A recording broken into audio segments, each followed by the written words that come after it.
Bonjour à tous et merci de nous retrouver dans le cadre de ce quart d'heure de la CAN senior de handball que le Gabon va abriter du 17 au 27 janvier prochain. On ouvre en faisant un coucou à Esteban qui est dans nos locaux.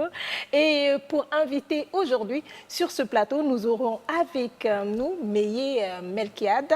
Il est président de la commission arbitre à la Ligue de l'Estuaire et il est également délégué local Coupe d'Afrique des Nations pour le compte du Gabon. Il est surtout là pour donc nous parler de cette formation qui a débuté, on vous le rappelle, le 26 décembre dernier, formation des délégués locaux pour la manipulation du chronomural. Déjà, le chronomural, c'est quoi exactement? Monsieur Meye, bonjour encore. Bonjour Aïssa. Déjà, le chronomural, c'est une espèce de panneau qui servira d'affiche pour les scores, les noms des équipes, les noms des joueurs, les sanctions et tout ce qui est disposition technique pendant toutes les rencontres. D'accord. Alors, il y a cette formation et avec vous, nous avons donc su qu'elle s'est faite en deux groupes. Tout à fait, pour deux groupes, il y avait un groupe de 4. Il y a aujourd'hui donc le groupe de 12 qui a démarré le 26. Qui a démarré le 26, tout à fait. D'accord. Qui est le formateur? Bon, pour le groupe de 12, les formateurs, ce sont les 4 qui ont suivi la formation en premier. Ce sont eux qui ont la mission de former les 12 autres pendant toute la période de pré-CAN. Pour qu'ils soient fin prêts pour l'utilisation du chrono pendant la compétition. Donc, les modules de formation pour les deux groupes, est-ce que c'était les mêmes? C'est-à-dire que ceux qui ont été formés en premier une semaine avant le 26 et les 12 aujourd'hui, est-ce que ce sont les mêmes modules de formation que l'on retrouve?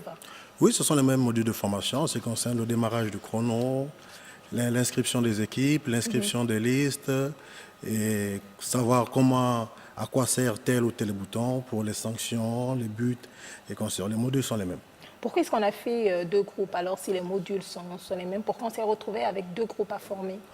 Bon, vu que ceux qui sont en charge de la construction du plateau, ils ont deux instructeurs.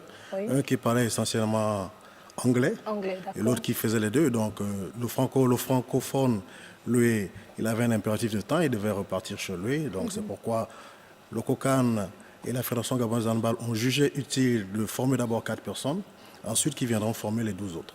D'accord. Ce sont donc des délégués handball qui prennent part à cette formation. Est-ce à dire que seuls les délégués pour le handball vont pouvoir manipuler le chrono mural du Palais des Sports?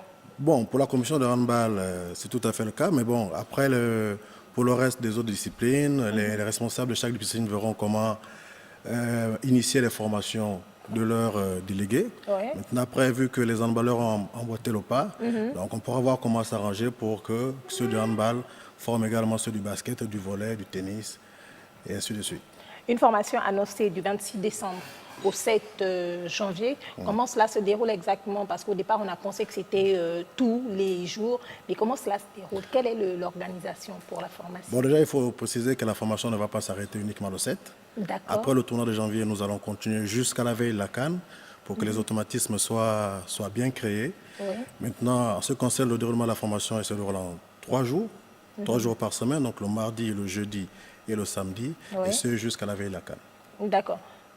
Les mardis, combien d'heures on vous accorde pour être formé? Malheureusement, 1 heure. Bon, 1 heure, c'est largement suffisant.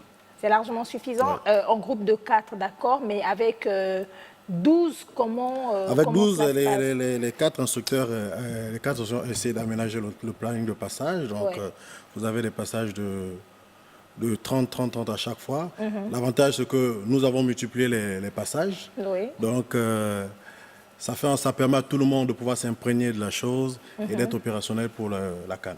Les délégués, on parle donc de délégués locaux on parle donc de délégués locaux pour cette formation, mais c'est délégués locaux pour quelle province?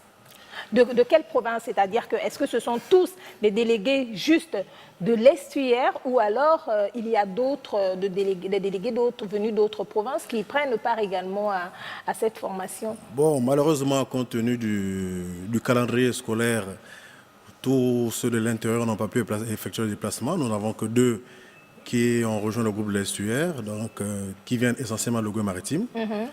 Bon, n'empêche qu'après, on verra comment introduire tout le monde pour que chacun sache comment utiliser le panneau du Palais des Sports. D'accord. Donc vous êtes l'un des formateurs, on retient, hein, vous êtes l'un des formateurs pour le groupe de 12. Vous nous rappelez, vous nous donnez les noms des 3 autres avec vous? Pour les 3 autres, vous avez Hamza Moussavou Didier, oui. Vous avez M. Gomba Essongui qui est chef de projet adjoint de la compétition, oui. Et vous avez Angel Charlie qui sera notre délégué CAB pendant cette compétition. Quand on parle de délégué local, qu'est-ce que c'est exactement? Bon, vous savez déjà que dans la composition des officiels tables de la CAB, vous avez des délégués CAB qui sont, eux, des représentants de la compétition de la CAB. Oui. Et vous avez des délégués locaux qui sont mis à disposition par le comité d'organisation local. Donc ces délégués locaux-là viennent apporter leur assistance technique aux délégués CAB, uniquement dans le maniement du chrono. Et eux, c'est justement ça leur seule mission. D'accord. Et ce sont des arbitres pour certains? Bon, pour cette compétition, ce sont des arbitres. Oui. Des arbitres qui ont été retenus compte tenu de leur connaissance avancée des règles du jeu. D'accord. Mais dans les compétitions antérieures, nous avons utilisé également des délégués qui sont délégués locaux sur les compétitions nationales. Merci beaucoup. Monsieur Meyer Melkia, président donc de la commission arbitre à la Ligue de l'Estuaire et délégué local pour la CAN. Il prend part en tant que formateur à cette formation qui se déroule depuis le 26 décembre et va s'étendre en première phase jusqu'au 7 janvier avant de se poursuivre comme il nous l'a dit. Ce fut un plaisir d'être en votre compagnie. Le quart d'heure de la CAN Senior Handball que le Gabon abrite du 17 au 27 janvier. Ce sera également demain à la même heure. Juste derrière moi, vous retrouverez Jennifer et Rodriguez.